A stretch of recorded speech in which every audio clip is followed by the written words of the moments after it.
할렐루야. 주님께서 우리와 함께 하시기를 원합니다. 우리 여러분 이 저녁에 잘 오셨고요. 하나님께서 우리에게 꼭 필요한 은혜를 베풀어 주시기를 바랍니다. 2021년도에 한국 갤럽에서 종교에 대한 인식조사를 하였습니다. 개신교, 천주교, 불교 이런 여러 또 비종교인들까지 구분하여서 명확하게 조사를 했는데요. 개인 생활과 종교의 관계에 대해서 얼마나 개인 생활이 종교에 중요한가를 보여주는 것입니다. 지금 보시면 개신교인이 동그라미 쳐진데 잘 보이신지 모르겠지만 개인 생활에 종교가 얼마나 중요한가에 90%가 중요하다라고 대답했어요. 그리고 중요하지 않다라고 대답한 사람은 10%였습니다. 반면에 천주교인은 85%, 불교인은 62%, 비종교인은 물론 종교를 안 믿으니까 11%만 중요하다고 했어요. 근데 이것보다 더 주목할 만한 조사가 있습니다. 바로 그것은 바로 이것인데요. 목회 데이터 연구소에서 2023년에 교회에 명목상 그리스도인들이 얼마나 되는가라고 조사를 했습니다. 하나님을 믿지도 않고 또 구원의 확신도 없고 개인이 그냥 필요해서 교회를 다니고 또 자기가 신앙의 정체성이 교회는 다니지만 기독교인이 아니라고 생각하고 또 예배 외에는 성경도 읽지 않고 기도도 하지 않고 봉사 등 교회 활동을 하지 않는 경우를 명목상 교인이라고 하였는데, 그렇게 조사해 보니까 출석하는 교인 중에 39.5%가 이에 해당했습니다. 그러니까 교회에 출석하는 사람들 중에 10명 중에 4명이 명목상 교인으로 다니고 있었어요. 그러면 또 교회를 나가지 않지만 신앙이 있는 사람들, 이런 사람을 가나안 성도라고 하지 않습니까? 이들의 수를 합치면 57% 이상이 이런 명목상 교인이다. 근데 더 놀라운 거요, 오른쪽에 보면 일반 성도의 50%는 이해가 돼요. 명목상 교인이 그냥 성도로서 왔다 갔다 하는 사람. 근데 집사는 34%. 더 놀라운 것은 중직자로 여겨지는 사람들의 26%가 명목상 교인이었다라고 하는 사실입니다. 여기에 계신 분들은 아마도 금요 경배와 찬양에 오셨으니까 하나님 믿으시죠? 구원 받으셨나요? 그리고 또 성경 읽으시죠? 기도도 하고 계시잖아요. 그죠? 그러니까 이 자리에 오셨으니까 아마 40% 안에는 드시는 분이 확실한 것 같아요. 그러면 과연 여러분에게 중요한 질문 한 가지, 첫 번째, 아까도 잠깐 지나가면서 했는데, 여러분 구원의 확신이 있으십니까? 라는 질문을 받으신다면 여러분은 어떻게 대답하시겠습니까? 아멘 하시는 분도 있고 쭈삣쭈삣 하시는 분도 있고, 그쵸? 구원의 확신을 가지셨는가? 이 질문이 사실은 가장 기초적인 질문인데도 40%에 드는 사람들조차도 이것을 확신 있게 대답을 못하는 경우가 많이 있다는 거예요. 오늘 본문은 하나님과 화평을 누리자는 제목으로 말씀을 나누려고 하는데요. 오늘 본문 말씀을 통해서 성경이 말하는 우리의 신분, 그리고 오늘 우리의 상태, 그리고 우리가 바라봐야 할 것들을 함께 살펴보도록 합니다. 우리 모두가 그리스도로서 이 말씀 함께 나누면서 더 하나님께 가까이 갈 수 있는 은혜가 있기를 축복합니다.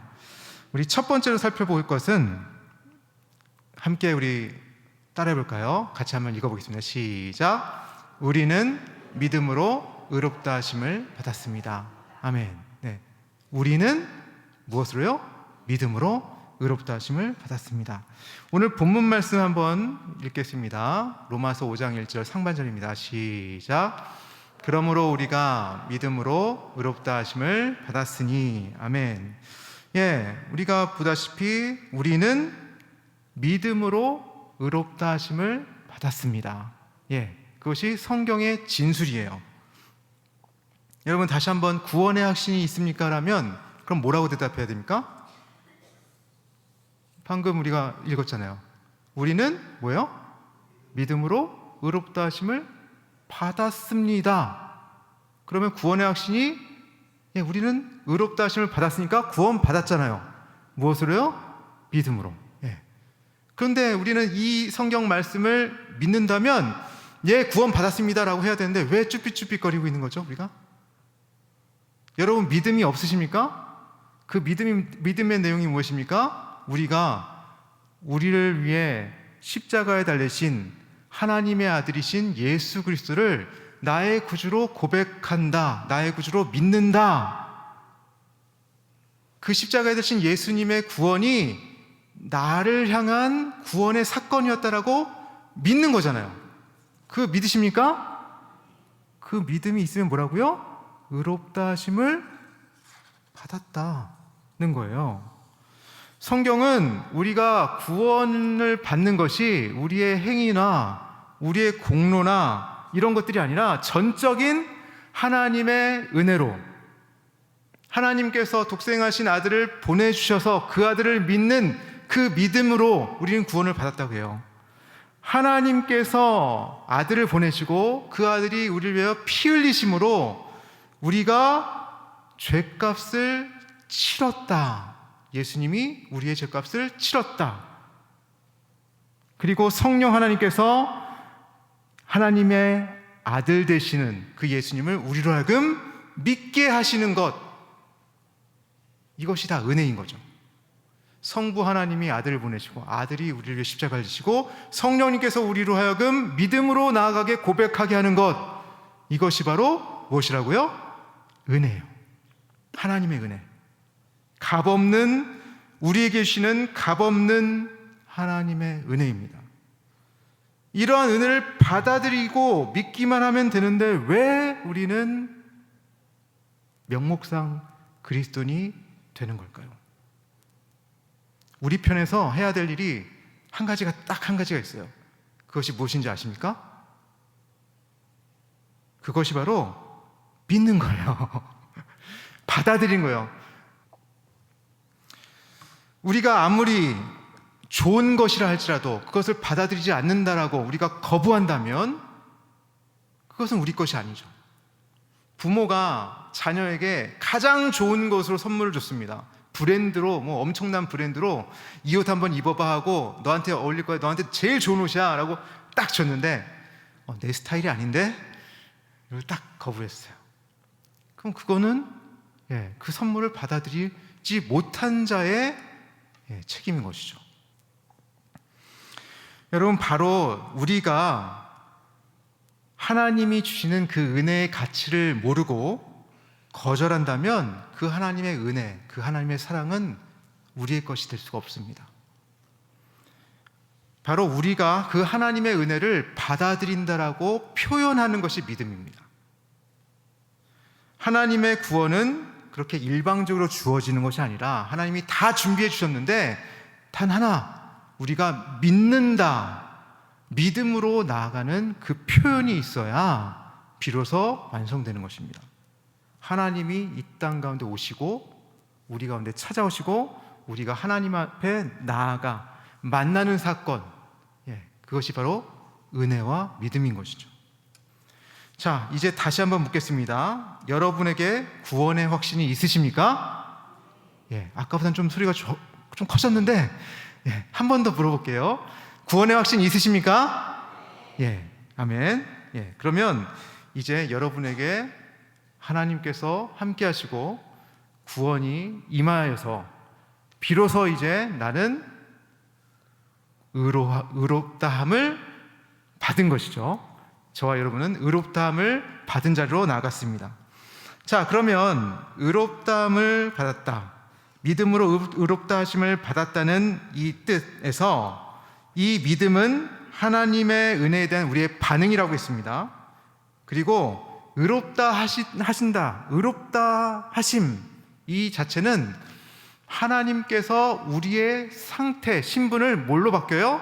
죄인에서 의인으로 바꿔주시는 그 상태를 말하죠. 그러니까 우리가 믿음으로 나아갔을 때 하나님께서 우리의 상태를 죄인에서 의인으로 신분의 변화를 있게 하셨다는 것입니다. 그것을 하나님 편에서 보면 한자로 우리가 잘 아는 이신칭의, 하나님께서 믿음으로 의롭다 칭하여 주셨다.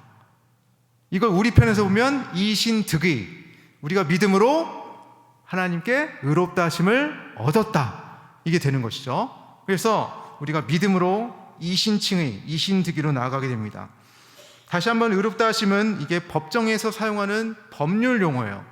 그러니까 하나님께서 꽝 너는 이제 의인이야, 더 이상 죄인이 아니라 너는 의인이야 라고 선포하며 가결하며 선언하는 법률적인 용어입니다.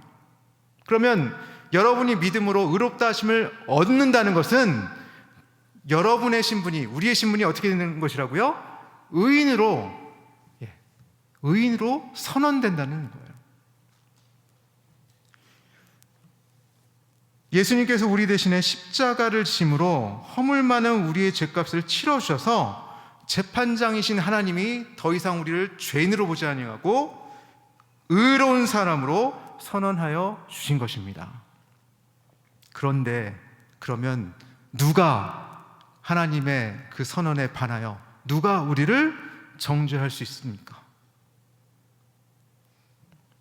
바로 이 지점에서 진정한 그리스도인과 명목상 그리스도인의 그 차이점이 갈라지는 시점이 됩니다. 진정한 그리스도인들은 이 놀라운 칭의의 사건을 받아들이고 은혜에 감격하는 사람입니다.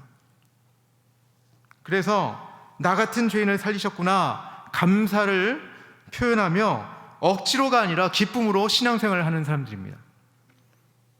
그리고 그러한 감사와 그러한 사랑과 은혜를 깨달았기 때문에 정말 그는 복음을 주변 사람들에게 전하며 나아갈 수밖에 없는 것이죠. 반면에 명목상의 그리스도인들은 이 고백이 머리에만 머물러 있거나 그냥 지식으로만 알고 있는 거예요. 개념으로는 동의를 하는데 가슴에 와닿지가 않습니다. 그러다 보니까 신앙생활이 자꾸 무미건조해지고 때로는 계산적이 돼요. 주일에 괜히 교회 한번 빠지면 안 좋은 일이 일어날 것 같은데 교회는 그냥 꼬박꼬박 나와야지.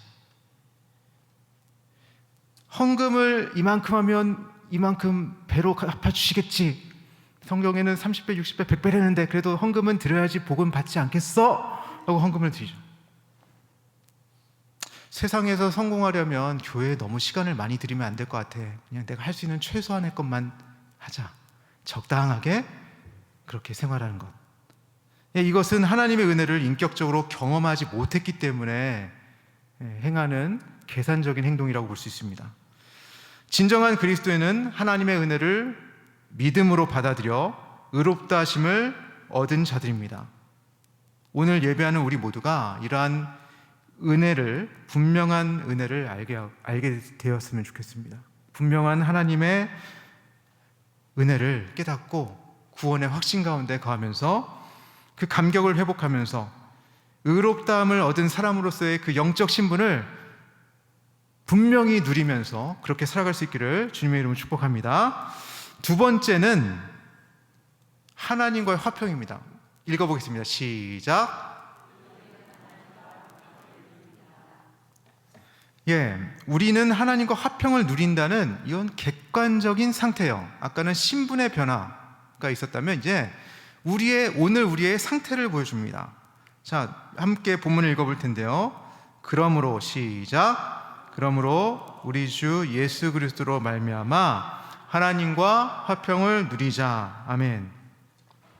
사도 바울은 로마서 1장에서 4장까지 이신칭의 이 교리에 대해서 아주 상세하게 논리적으로 설명을 합니다. 그리고 나서 이제 5장에 들어서 그러므로 라고 시작하면서 너희가 믿음으로 의롭다 하심을 얻었으니 그러므로 뭐라고요? 우리 주 예수 그리스도를 말미암아 하나님과 화평을 누리자 라고 되어 있어요. 너희가 이신칭이 알았지? 하나님을 믿어서 예수 그리스도를 믿어서 의롭다 하심을 얻었어. 이제는 그러므로 하나님과 화평함을 누리자라고 선언해요. 여러분, 의롭게 된 결과가 화평이라는 겁니다. 그래서 화평은 헬라어로 에이레네, 여러분 많이 들어보셨죠? 에이레네. 이것은 전쟁이 종식된 상태, 평화로운 상태를 말합니다. 그러니까 전쟁이 그치고 완전한 평화가 임한 상태를 에이레네라고 해요. 근데 이 에이레네는 히브리어의 샬롬이랑 어울리는 단어인데, 샬롬을 히브리어로 히브리어의 샬롬을 헬라어로 에이레네라고 할 수 있는데 약간 달라요. 히브리어의 샬롬은 더 근원적으로 전쟁에 종식된 이런 평안한 상태를 넘어서서 하나님과의 관계성이 더 친밀해진 그러한 상태에 의해서 평화로운 상태를 얘기합니다. 그러니까 관계성을 기반을 하죠. 그러니까 사도 바울이 이 에이레네를 썼을 때는 이 샬롬을 염두에 두고 평화를, 화평을 이야기하고 있습니다. 자, 하나님과 우리가 원수였다가 이제 원수된 것이 예수 그리스도의 십자가의 보혈로 무너지고 하나님과 우리 사이에 막힌 담이 허물어지고, 그래서 결국 우리 사이에는 화평이, 하나님과 우리 사이에는 화평이 이루어진 거죠. 그것은 마치 적군이 대치하고 있다가 이젠 전쟁을 종식하고 완전한 평화 조약을 선언한 것과 다름이 없습니다. 그 땅에 이제 더 이상 전쟁도 없고 평화가 있는 것이죠. 그런데 여기서 눈여겨봐야 할 표현이 하나 있습니다. 우리 성경에 화평을 누리자라고 되어 있었죠. 아까 화평을 누리자. 근데 성경학자들은 번역상으로는 누리자라고 권유나 청유형으로 되어 있는 이 단어가 맥락상으로는 누린다라는 선언적인 의미라는 거예요. 그러니까 우리가 예수님께서 우리를 구원하여 주셨죠. 우리가 의롭다 하심을 얻었죠. 그러므로 이제 우리가 화평을 누려야 되지 않겠습니까? 이런 권유가 아니라, 그러므로 우리가 하나님과 화평을 누리는 상태이다 라고 선언하는 거예요. 이것은 우리가 노력해서 권유하고 이렇게 축복하고 함께 합시다 해서 이룰 수 있는 목표가 아니라 어떻게 해요? 하나님께서 이미 확정해 주신 상태 그 자체라는 것입니다. 객관적인 상태. 그래서 우리는 이 구절은 그러므로 우리는 하나님과 화평을 누립니다 라고 내용을 번역을 이렇게 할 수 있는 것이죠.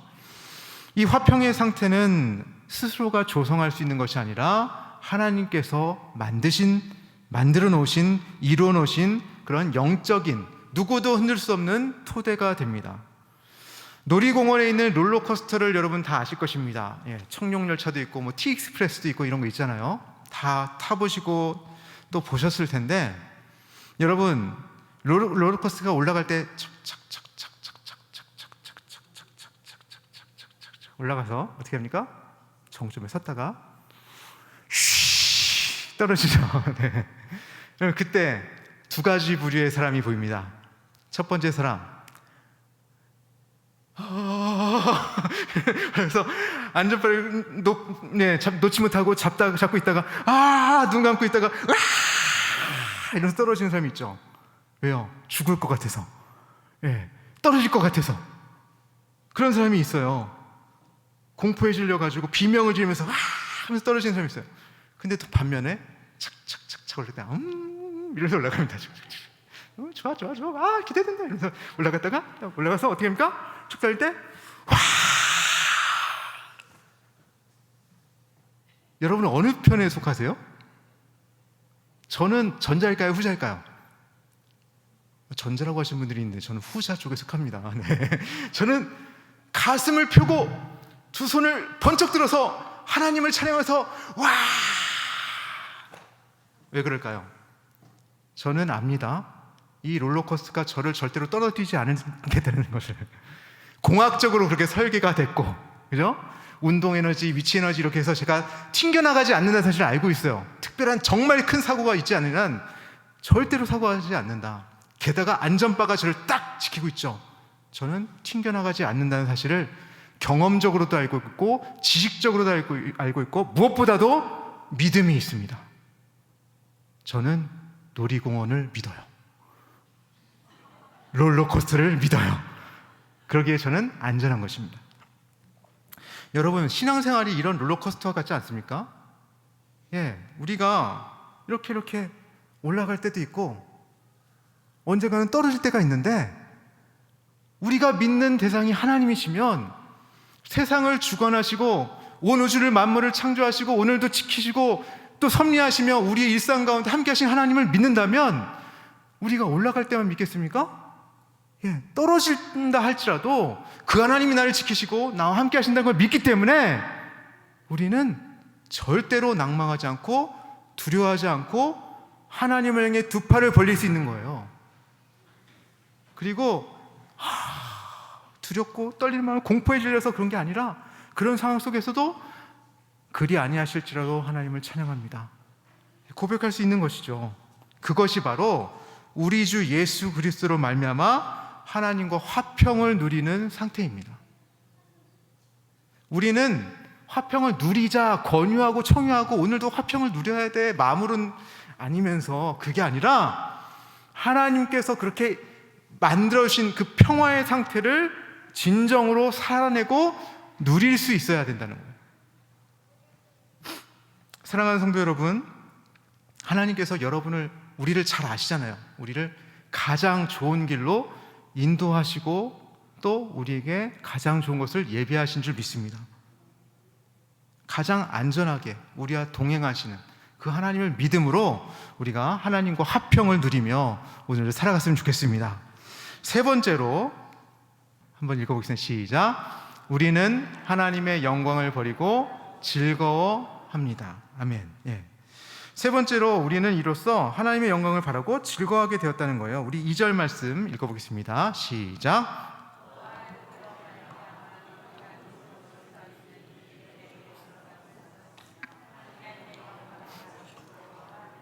아멘. 자, 여기서 그로 말미암아의 그는 예수님이죠. 예수님으로 말미암아 우리가 믿음으로 서 있는 이 은혜에 들어감을 얻었다. 자, 여기에 거대한 궁정에 왕이 앉아 계십니다. 예수님께서 친히 저들과 같은 사람들로 우리를 불러주셔서 우리로 하여금 예수님 앞에 가장 좋은 옷을 입고 나아가게 하셨습니다. 하나님의 보좌 앞에 나가게 하시고 또 하나님 앞에 믿음으로 설 수 있게 하셨어요. 예수님께서는 친히 우리의 손을 잡고 하나님 앞에 인도하여 주셔서 우리가 저 영광스러운 은혜의 자리 한복판에 서게 된 것입니다. 여러분, 우리가 죄 용서함을 받았다, 이러한 칭의에서 우리의 신앙생활이 끝나지 않습니다. 하나님과 화평을 누리는 것에서 끝나지 않습니다. 우리가 과거에 하나님의 구원하심의 경험을 입고 의롭다 하심을 얻어서, 그게 과거의 사건이잖아요. 우리의 신분이 변화했죠. 오늘 우리가 살아가면서 하나님을 누리며 오늘의 상태를 인식하며 그렇게 살아갑니다. 그런데 우리는 미래의 소망을 가진 자예요. 우리가 이 주님께서 맡겨주신 사명을 받고 달려갈 길을 끝마치면 주님께서 우리를 또 가장 좋은 모습으로 또 우리를 함께 상속자로 허락하여 주셔서 온 세계 열방 가운데 새하늘과 새 땅 가운데 함께하는 영광을 허락하여 주시죠. 여러분, 다시 그림을 보면 여기에 천사들은 하나님 앞에서 얼굴을 가리고 고개를 숙여 섬깁니다. 이들은 상속자된, 구원의 상속자된 우리를 섬기라고 지어진 존재입니다. 그런데 우리들은요, 하나님 앞에 믿음으로 나아가 주님의 얼굴을 뵙습니다. 또 우리는 하나님 아버지의 자녀로서 당당하게 주님께 나아갈 수가 있습니다. 그것이 바로 우리가 받은 은혜의 특권입니다. 여러분, 그러기에 우리는 꿈꿀 수 있습니다. 예수님을 알기 전에는, 믿기 전에는 감히 상상조차 할 수 없었던 바로 그 하나님의 영광을 이제 우리는 바라보면서 기뻐하고 즐거워하며 소망할 수 있는 것입니다.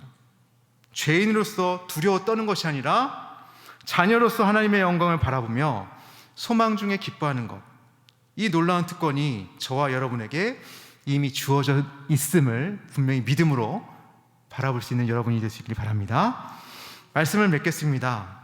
구원의 확신 있으시죠? 예, 아멘. 이 질문은 아주 기초적인 첫 단추입니다. 그 다음에 질문은 바로 우리가 하나님과 화평을 누리고 있습니까? 에 대한 답입니다. 여러분, 하나님과 화평을 누리십시오. 우리는 이미 하나님께서 화평의 자리로, 그 자리로 부르셨습니다. 어떠한 상황 속에서도 두려워하지 마시고 하나님을 믿음으로 그 어떠한 어려움도 또 우리를 향하는 어떠한 도전도 이겨내고 극복하고 넘어설 수 있는 그런 하나님과의 화평을 진정 누리는 우리가 될 수 있길 바랍니다. 마지막으로 예수 그리스도의 인도하심을 통해 우리는 이미 약속하신 응답과 하나님의 영광을 바라고 즐거움으로 소망 가운데를 인도함을 받았습니다. 세상살이가 롤러코스터와 같을지라도, 눈앞의 상황이 아무리 힘들고 어려울지라도 일희일비하지 아니하고 주어진 상황 속에서 신실하게 사명을 감당하는 저와 여러분이 될 수 있기를 주님의 이름으로 축복합니다.